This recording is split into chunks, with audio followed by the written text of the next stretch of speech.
Friends, चलो आज के इस वीडियो में बताने जा रहे हैं हार्मोन्स ऑफ गैस्ट्रोइंटेस्टाइनल ट्रैक्ट और दूसरा है एड्रिनल ग्लैंड। अगर वीडियो पसंद आए तो प्लीज चैनल को सब्सक्राइब करें। देखो यहाँ पे जो होता है गैस्ट्रोइंटेस्टाइनल ट्रैक्ट, नाम से ही पता चल रहा है। तो गैस्ट्रोइंटेस्टाइनल ट्रैक्ट को देखते हैं तो हम लोग का क्या होता है, ये स्टोमक वाला एरिया ये होता है। ठीक, तो इधर से देखो ये स्टोमक वाला हो जाता है और ये लीवर हो जाता है। ठीक है, और इसके बाद इसको पेनक्रियाज बोलते हैं। हम लोग के रोल यहीं तक है, इसीलिए इसको यहीं तक बना के स्टॉप किए हैं। देखो सबसे पहला नंबर पे है ये जो गैस्ट्रोइंटेस्टाइनल ट्रैक्ट होता है, ये कितना तरह के हार्मोन को रिलीज करता है, ये 4 प्रकार के हार्मोन को रिलीज करता है। तो सबसे पहला नंबर पे जो होता है इसको हम लोग बोलते हैं गैस्ट्रिन। ठीक है, तो गैस्ट्रिन जो होता है इसका रोल देखो, तो गैस्ट्रिन नाम से ही पता चल रहा है गैस्ट्रिक सेल प्रेजेंट कहाँ पे होता है, तो ये स्टोमक में प्रेजेंट होता है। अब इस गैस्ट्रिक सेल में हम लोग डाइजेस्टिव सिस्टम में क्या देखे थे, यहाँ पे प्रेजेंट क्या होता है, एक होता है ओजेंटिक सेल, उसका दूसरा नाम होता है पेरिएटल सेल, और दूसरा इधर होता है, इसको हम लोग बोलते हैं चिप सेल, जिसका दूसरा नाम होता है पेप्सिनोजेन।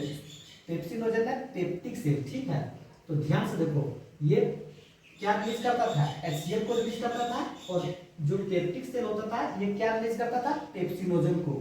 तो ध्यान से देखो यहाँ पे HCl और पेप्सिनोजेन ये ऐसा ही इससे हम कनेक्ट हो गया, तो ये डाइजेस्टिव सिस्टम के अनुसार ये कंप्लीट हो जाएगा। तो इसको गैस्ट्रिन का फंक्शन जो होता है कंप्लीट हो जाता है। फिर ध्यान से देखो इसको बोलते हैं हम लोग सेक्रेटिन। ठीक है, नेक्स्ट हार्मोन, तो सेक्रेटिन का जो रोल होता है ये कहाँ पे होता है, तो इसको हम लोग ब्लैक कलर लगा मान लेते हैं इंडोक्राइन पेनक्रियाज। ठीक है, तो इधर जो बचता है इसको हम लोग क्या बोलेंगे, एक्सोक्राइन पेनक्रियाज। तो एक्सोक्राइन पेनक्रियाज जो होता है ये रिलीज कर, यहाँ पे रोल होता है किसका, ये सेक्रेटिन का। ठीक, तो इस सेक्रेटिन जो होता है ये फंक्शन इसका बहुत इंपॉर्टेंट इसलिए हो जाता है क्योंकि ये किसको बैलेंस करने का काम करता है, वाटर और बाइकार्बोनेट्स। ठीक है, तो इसको ध्यान से देख लेगा। ठीक, अब ध्यान से देखो गैस्ट्रिन और सेक्रेटिन दोनों का लोकेशन क्या है, एक का स्टोमक है और दूसरा का कहाँ है, पेनक्रियाज है। दोनों सीक्रेट को मेंटेन करने का काम किसको करता है, एक वाटर बाइकार्बोनेट। ये दोनों में क्या दिख रहा है, डिफरेंस दिख रहा है। अब इसके बाद है, इसको हम लोग बोलते हैं कोलसिस्टोकिनिन। ठीक है, ये वाला, तो इसका जो होता है शायद ये 2 जगह पे होता है, एक तो पेनक्रियाज में भी इसका रोल होता है, दूसरा यहाँ पे लीवर में भी रोल होता है। ठीक, जब ध्यान से देखो एक ही है कौन, कोलसिस्टोकिनिन, जिसका कहाँ पे रोल हो रहा है, ये 2 जगह पे हो रहा है। तो कभी कभी सवाल में कर देता है कि कौन ऐसा है जिसका पेनक्रियाज और लीवर के अंदर बोलेगा, ठीक है, लीवर में बोलेगा गोल ब्लैडर, दोनों जगह पे रोल होता है। तो सिर्फ एक ऐसा है जिसका 2 जगह पे रोल होता है, इसलिए ये चारों में से क्या हो जाता है, ये अलग बन जाता है। ठीक, अब यहाँ से देखो ये पेनक्रियाज से, और यहाँ तो पेनक्रियाज है, यहाँ से जो रिलीज करता है इसको बोलते हैं हम लोग पेनक्रियाटिक एंजाइम, और यहाँ से जो रिलीज करवाता है इसको बोलते हैं हम लोग बाइल जूस। ठीक है, तो पेनक्रियाटिक एंजाइम और बाइल जूस ये दोनों सीक्रेट करवाता है, तो इसके लिए रिस्पॉन्सिबल कौन होता है, तो ये होता है कोलसिस्टोकिनिन। अब ध्यान से देखो गैस्ट्रिक इनहिबिटरी पेप्टाइड, नाम से ही पता चल रहा है। ठीक है, गैस्ट्रिक इनहिबिटरी मतलब रोकने का काम करता है, तो रोकने का काम किसको करेगा, तो ये गैस्ट्रिन हार्मोन जो होता है इसी को रोकने का काम करता है, और इसके अलावा यहाँ पे कुछ भी नहीं आता है। अब ध्यान से देखो एक आता है जिसको बोलते हैं लोग नॉन इंडोक्राइन टिश्यू।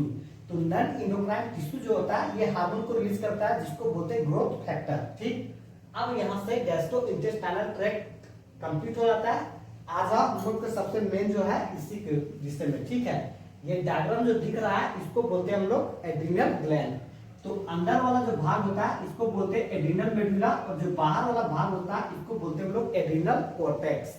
ठीक है, तो ये कॉर्टेक्स जो होता है ये 3 में डिवाइड हो जाता है। ठीक, तो यहाँ पे 3 लेयर में डिवाइड हो जाता है। तो सबसे अंदर का जो लेयर होता है इसको बोलते हैं जोना रेटिकुलरिस। ठीक है, और जो बीच का होता है इसको हम लोग बोलते हैं जोना फेसिकुलाटा, और जो सबसे आउटर में होता है इसको बोलते हैं हम लोग जोना ग्लोमेरुलोसा। ठीक, अब ध्यान से देखो ये जो होता है कॉर्टेक्स वाला एरिया वाला ये बहुत सारा हार्मोन को रिलीज करता है, लेकिन ये मेडुला वाला जो एरिया होता है ये मात्र 2 हार्मोन को रिलीज करता है। तो सबसे पहले हम लोग देखते हैं एड्रिनल मेडुला जो मात्र 2 हार्मोन को रिलीज करता है। तो वो 2 हार्मोन कौन सा होता है, एक होता है इपिनेफ्रिन और दूसरा होता है नॉरएपिनेफ्रिन। देखो इपिनेफ्रिन का दूसरा नाम होता है एड्रिनलिन और नॉरएपिनेफ्रिन का दूसरा नाम होता है नॉरएड्रिनलिन। ठीक, अब ध्यान से देखो इसको, और दोनों को अगर एक साथ कंबाइन कर देते हैं तो कहलाता क्या है, कैटाचोल-अमाइन। ठीक, अब इस हार्मोन को और इस कंडीशन में जान सकते हैं, तो इसको दूसरा स्ट्रेस हार्मोन के नाम से भी जाना जाता है एड्रिनलिन के। ठीक है, इमरजेंसी हार्मोन के नाम से जाना जाता है, फाइट और फ्लाइट, ये तीनों के नाम से इसको जाना जाता है। ठीक है, अब ध्यान से देखो इसका सिम्टम्स एक बार में समझ में आ जाएगा। अगर मान लो कोई अचानक चुड़ैल देख लेता है, ठीक है, तो चुड़ैल के देखने के बाद होता क्या, अंदर से डर फील होने लगता है। ठीक है, जब डर फील होने लगता है तो हम लोग होते क्या है, हम लोग सावधान हो जाते हैं उसके अगेंस्ट में। ठीक, जब सावधान होते हैं तो हमारे अंदर क्या होता है, आंख जो होता है ये बड़ा बड़ा दिखने लगता है। ठीक है, दूसरा सिम्टम। तीसरा जो होता है, ये बाल जो देखेगा इधर, ये क्या होता है, खड़ा हो जाता है। ठीक, उसके बाद देखेगा बहुत तेजी से क्या होता है, पसीना आने लगता है, स्वेटिंग होने लगता है। ठीक, इसके बाद देखेगा ये जो दिल का धड़कन होता है ये इंक्रीज करने लगता है, सांस लेने का जो रेट होता है ये भी क्या हो जाता है, इंक्रीज करने लगता है। तो ये सभी कंडीशंस किस कंडीशंस में आता है, तो ध्यान से देखो ये एड्रिनलिन हार्मोन जब रिलीज होता है तब जाकर के ये कंडीशंस आता है। ठीक, अब ध्यान से देखो ये और क्या एक्सटेंड कर देता है, तो इधर तो एक्सटर्नल फंक्शंस को किया, एक जो होता है आर्टरी में क्या होता है, यहाँ पे ब्लड का फ्लो होता है, यहाँ पे भी ग्लूकोज के लेवल को बढ़ा देता है। देखो कैसे बढ़ाता है इसको समझो, तो ये बहुत इंपॉर्टेंट हो जाता है। हमारे अंदर फूड कौन सा रिजर्व होता है, ग्लाइकोजन होता है, तो ग्लाइकोजन जो रिजर्व फूड होता है इसको ये तोड़ देता है, इसमें कन्वर्ट कर देता है, ग्लूकोज में कन्वर्ट कर देता है, और इस तरह से ग्लूकोज बहुत ज्यादा हमारे बॉडी के ब्लड्स में प्रेजेंट हो जाता है।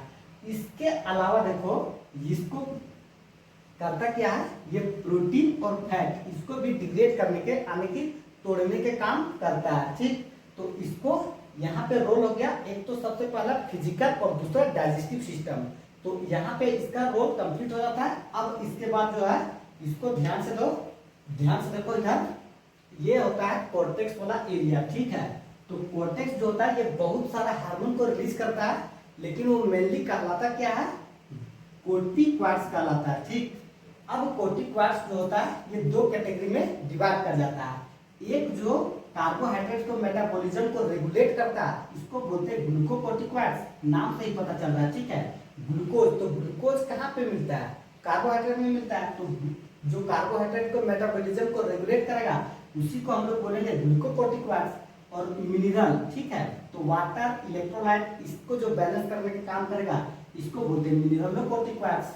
अब देखो इस ग्लूकोकोर्टिकॉइड में सबसे मेन कौन होता है, तो ये कोर्टिसोल होता है, और मिनरलोकोर्टिकॉइड में सबसे मेन कौन होता है, तो अल्डोस्टेरोन होता है। अब ध्यान से देखो पहले इसका फंक्शन को देखते हैं। ठीक है, यहाँ पे देखो इसका बहुत इंपॉर्टेंट रोल आ जाता है। सबसे पहला ये किसको डिग्रेड करने का काम किया, तो कोर्टिसोल जो होता है ये कार्बोहाइड्रेट, प्रोटीन, फैट ये तीनों को डिग्रेड करने के काम करता है, लेकिन एक ऐसा है जिसको हम लोग बोलते हैं अमाइनो एसिड, इसको ये डिग्रेड करने का बिल्कुल भी काम नहीं करता है। तो ये सवाल को बहुत इंपॉर्टेंट मान के चलेगा, क्योंकि इसमें अलग यही होता है। ठीक, अब इसके बाद यहाँ पे कंप्लीट हो जाता है, तो नेक्स्ट जो होता है ये देखेगा कि ये कार्डियोवास्कुलर सिस्टम जो हम लोग के बॉडी के अंदर होता है, और किडनी जो हम लोग के बॉडी के अंदर में होता है, तो किडनी और कार्डियोवास्कुलर सिस्टम ये दोनों के फंक्शन को भी रेगुलेट करने के काम कौन करता है, ये कोर्टिसोल ही करता है। इसके बाद देखो ये एंटी इंफ्लेमेटरी रिएक्शंस इसको प्रोड्यूस कर देता है, इम्यून सिस्टम को क्या करता है, सप्रेस करने के काम करता है, नीचे दबाने के काम करता है। उसके बाद ये आरबीसी के फॉर्मेशन को क्या करता है, ये आगे बढ़ाने के काम करता है।